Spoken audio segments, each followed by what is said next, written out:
Marcos capítulo 7, verso 24. E levantando-se dali, foi para os territórios de Tiro e de Sidom, e entrando numa casa, queria que ninguém o soubesse. Mas não pôde esconder-se, porque uma mulher cuja filha tinha o espírito imundo, ouvindo falar dele, foi e lançou-se aos seus pés. E a mulher era grega, Cirofenícia, de Lação, e rogava-lhe que expulsasse de sua filha o demônio. Mas Jesus disse-lhe: deixa primeiro saciar os filhos, porque não convém tomar o pão dos filhos e lançá-lo aos cachorrinhos. Ela, porém, respondeu e disse-lhe: sim, Senhor, mas também os cachorrinhos comem debaixo da mesa as migalhas dos filhos. Então ele disse-lhe: por esta palavra vai, o demônio já saiu de tua filha. E indo ele para sua casa, ou ela para sua casa, achou a filha deitada sobre a cama, pois o demônio já tinha saído. Nós praticamente iniciamos essa semana com mensagens da parte do Senhor Deus para os nossos corações e baseado em Mateus capítulo de número 4, e que pelo menos 2 mensagens ficaram aí registradas para os irmãos no capítulo de número 4, mas aí eu destaco com vocês ainda nesta oportunidade que Jesus, ele estava ali pregando, anunciando o reino de Deus, e nesse ministério que ele desenvolvia, percorrendo toda a região da Galileia, ensinava nas sinagogas, pregando o evangelho do reino e curando todas as enfermidades e moléstias entre o povo. Jesus, ele veio com esta missão para libertar os cativos. A Bíblia diz que o diabo, ele conseguiu aí separar o homem de Deus, e a partir do momento que o homem foi separado de Deus e caiu então nas trevas, o homem começou a experimentar tudo aquilo que era de ruim. Na presença de Deus, só havia coisas boas, excelentes. Enquanto estava obedecendo a Deus, estava maravilhoso, extraordinário. Então já preste atenção na lição, na primeira lição desta pregação nesta manhã, tá bom? Que é o seguinte: presença de Deus, presença do Senhor, é enquanto você está obedecendo a palavra de Deus. Adão e Eva estavam no jardim e Deus havia dito para eles: de toda a árvore do jardim vocês vão comer livremente. Apenas uma restrição existia, e foi nesta restrição que o diabo ali começou a trabalhar para arrancar o homem da presença de Deus. E quando então ele consegue fazer com que a concupiscência fosse então aflorada, e com isso então o pecado despertado e colocado em prática, ou seja, consumado, gerou a morte. E quando gera morte, então é separação de Deus. Então percebam, presença de Deus é enquanto você ouve a palavra, obedece a palavra, coloca em prática a palavra, e você começa então a usufruir das bênçãos do Senhor. E Jesus, ele veio aqui para pregar o reino de Deus, para anunciar que o reino de Deus havia chegado. Ou seja, a oportunidade de voltar para o jardim, de voltar para a presença de Deus.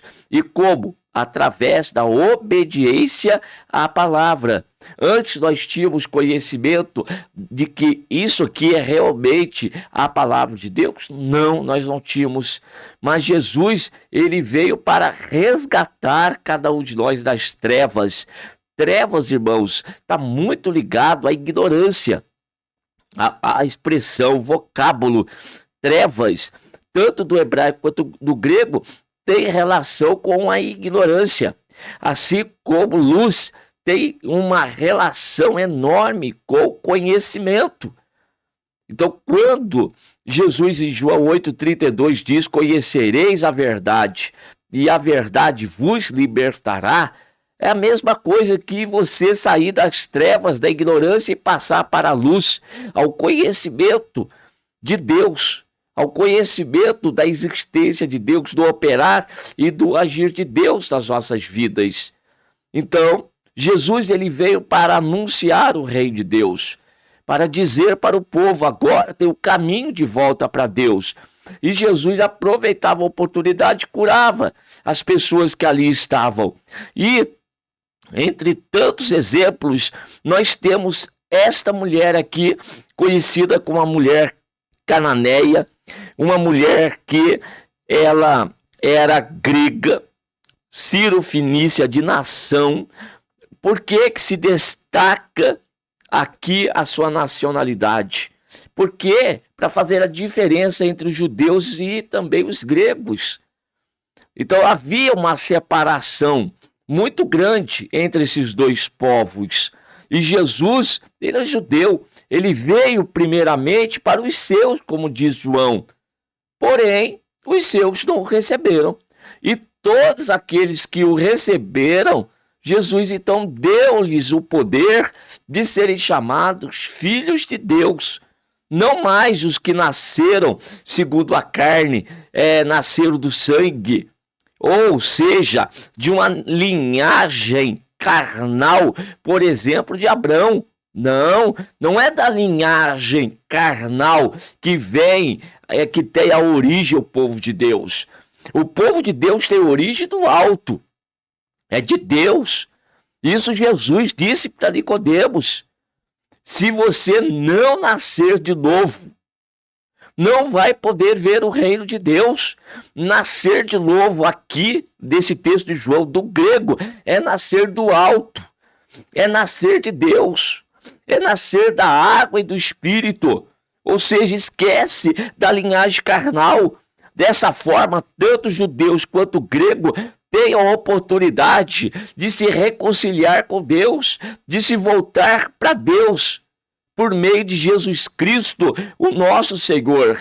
E esta mulher aqui, ela era então uma mulher grega, e ela, sabendo que Jesus estava ali naquela região, e ela tinha um problema muito difícil, que era a sua filha, que estava possuída por demônios, e os demônios colocam na pessoa as enfermidades, e a enfermidade demoníaca, embora tenha origem espiritual, ela se materializa, ela aparece no corpo físico.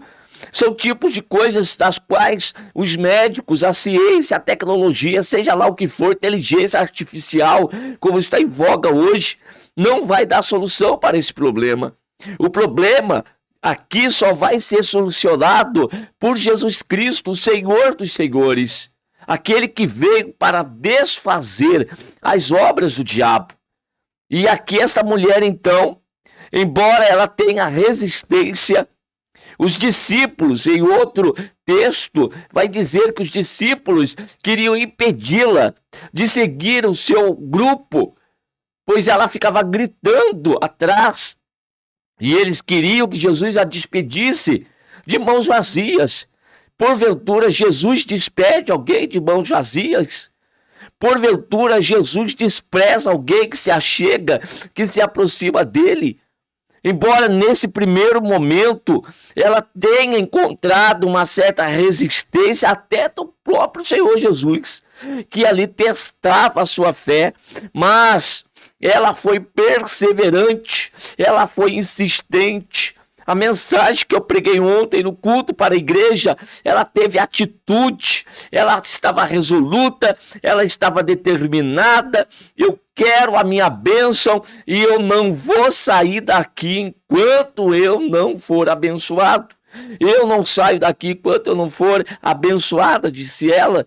E ela queria, então Jesus disse: eu vou dar primeiro pão para os filhos. E não vou desviar agora, nesse momento, para outro. Mas ela disse: mas também os cachorrinhos comem debaixo da mesa as migalhas dos filhos. Então eu só preciso de algo pequeno, eu preciso da migalha que cai. Se cair a migalha da mesa dos filhos, eu vou aproveitar a oportunidade. E naquele momento, então, Jesus olha para ela e diz: por essa palavra vai, o demônio já saiu de tua filha. Preste atenção nessa última parte da mensagem para você. Não é a palavra de Jesus, por essa palavra, não é palavra de Jesus, aqui é logos, aqui palavra, aqui é da própria mulher. E qual que é a palavra que a mulher ali expressa?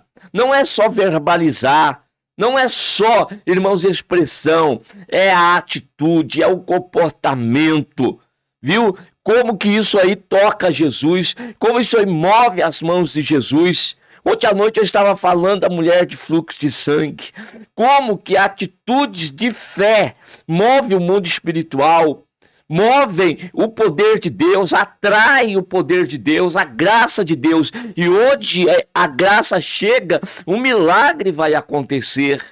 Então essa mulher, ela tinha uma atitude que chama a atenção de Jesus. A sua humilhação, a sua determinação, a sua insistência, a atitude. Não é por causa do primeiro obstáculo, nem do segundo e terceiro que ela desistiu. Não, vou repetir. A mulher estava resoluta, a mulher estava determinada a voltar para casa com a solução do seu problema. E quando então ela se expressa daquela forma e ela tem aquela atitude de humilhação aos pés do Senhor Jesus, Jesus olha para ela: por essa palavra vai, o demônio já saiu de sua filha. Perceba que Jesus não vai até a sua casa, Jesus, ele não vai ordenar que os demônios saiam. Não, irmãos, a atitude da mulher diante do Senhor Jesus Cristo já fez com que o mundo espiritual se movesse lá na sua casa, à distância que estava e que se encontrava a filha. Então preste atenção, muitos princípios espirituais que nós precisamos aprender.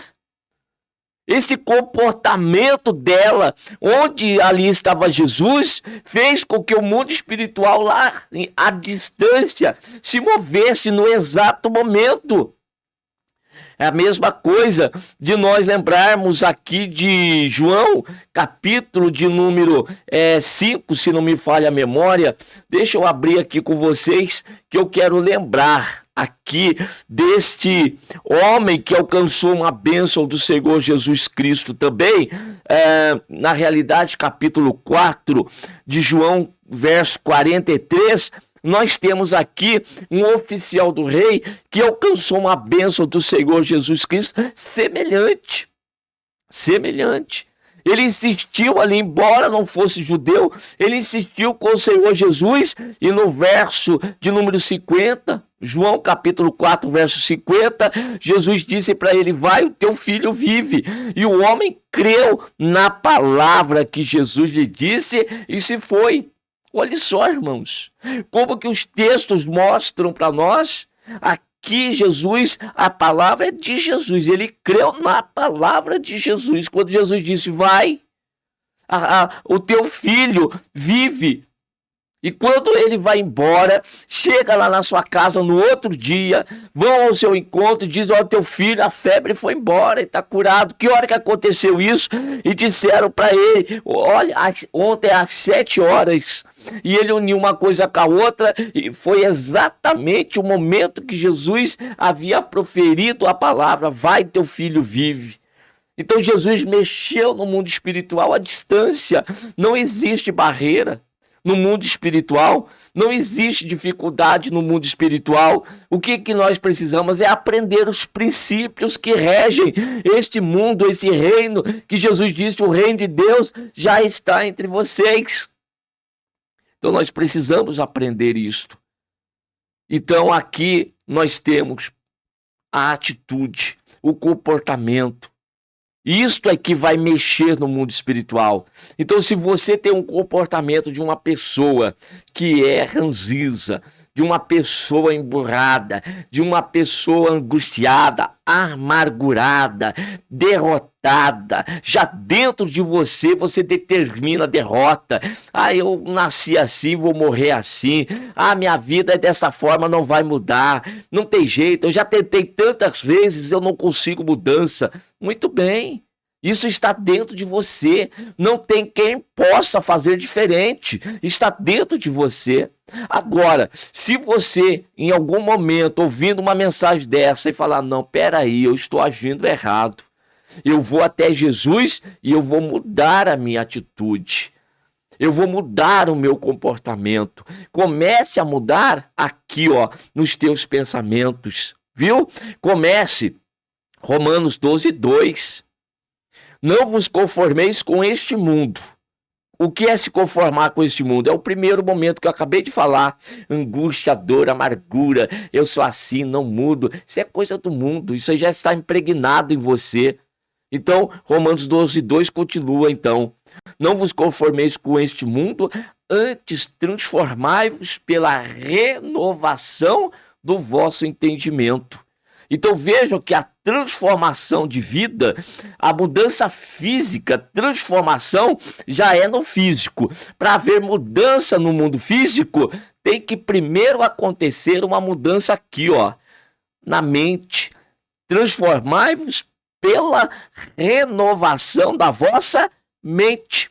Então, se a tua mente não mudar, a tua forma de pensar, de agir, de se comportar já dentro de você não mudar, no mundo exterior nada vai mudar, vai ficar tudo do mesmo jeito. Então essa mulher aqui, ela tinha um problema sério em casa, mas ela mudou primeiramente dentro do pensamento, a sua mente foi mudada. E ali, como ela estava demonstrando agora no mundo físico o comportamento e a atitude, então isso repercutiu e mudou a sua vida, mudou a sua história, alcançou a cura e alcançou a libertação da sua filha. Termino a mensagem nesta manhã da seguinte forma: qual é o teu problema? O que é que você tem que Deus não possa fazer? Qual é o tamanho da sua dificuldade que Jesus não possa resolver? Pois é, Jesus tem todo o poder. Ele disse, todo o poder me é dado nos céus e na terra. Pois é, e agora você, como tem agido? Qual tem sido o teu comportamento? Você tem tido um comportamento de um velho homem, do antigo? Então vai continuar preso, cativo, viu? Escravizado. Agora, se você tiver uma atitude como esta mulher aqui teve, eu quero mudança e vou atrás dela, a tua vida vai mudar. Jesus vai operar um milagre na tua vida. Amém? Que Deus continue abençoando cada um de vocês, em nome de Jesus.